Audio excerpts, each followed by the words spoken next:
O Evangelho em 3 minutos, com Mário Persona.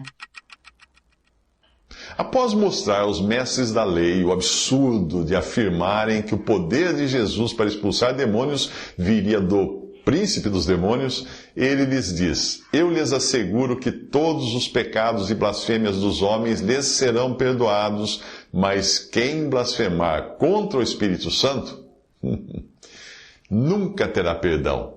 É culpado de pecado eterno.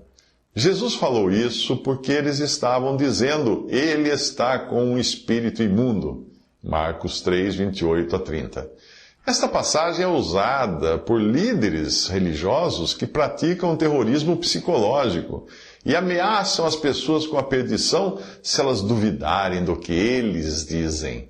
Eu soube de um que usava o seguinte argumento, veja só: quando eu prego, faço isso inspirado pelo Espírito Santo. Portanto, quem abandonar a minha igreja estará blasfemando contra o Espírito e não terá mais perdão.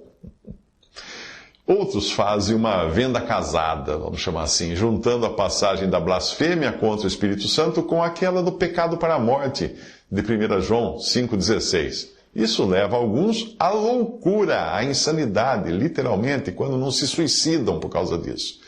Porque quando caem num pecado para o qual eles acham que não existe perdão, às vezes basta um pensamento mau e já se acham perdidos, como se fosse possível impedir a mente de pensar. Você consegue parar de pensar?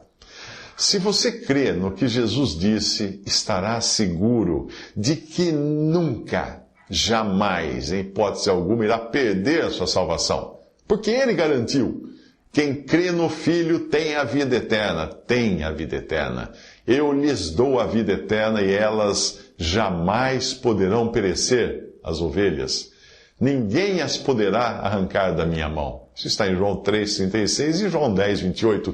A sua salvação, a salvação que você recebeu de Cristo, ela começou quando Deus nos escolheu nele, em Cristo, antes da fundação do mundo. E em amor nos predestinou. Efésios 1, 4 e 5. Aos verdadeiros salvos por Cristo, a Bíblia diz o seguinte: quando vocês ouviram e creram na palavra da verdade, o evangelho que os salvou, vocês foram selados com o Espírito Santo da promessa, que é a garantia da nossa herança até a redenção daqueles que pertencem a Deus. Efésios 1, 13 a 14. Você crê nisso? Então, o que as passagens da blasfêmia contra o Espírito Santo e do pecado para a morte significam? A blasfêmia, para a qual não há perdão, é explicada na própria passagem. Jesus falou isso porque eles estavam dizendo: ele está com o espírito imundo. Mateus 3,30. Ou seja, a menos que você fosse um incrédulo, vivendo nos tempos de Jesus, não há como você hoje apontar o dedo para Jesus e dizer: pelo príncipe dos demônios é que ele expulsa demônios, como fala em Marcos 3,22. Não tem como. Só se você estivesse lá naquela época. O pecado para a morte, por sua vez, é morte física. Quando um crente vive uma vida tão torta, tão fora do caminho de Deus, que Deus decide entregá-lo a Satanás para que o corpo seja destruído e o seu espírito seja salvo no dia do Senhor, como fala em 1 Coríntios 5, versículo 5.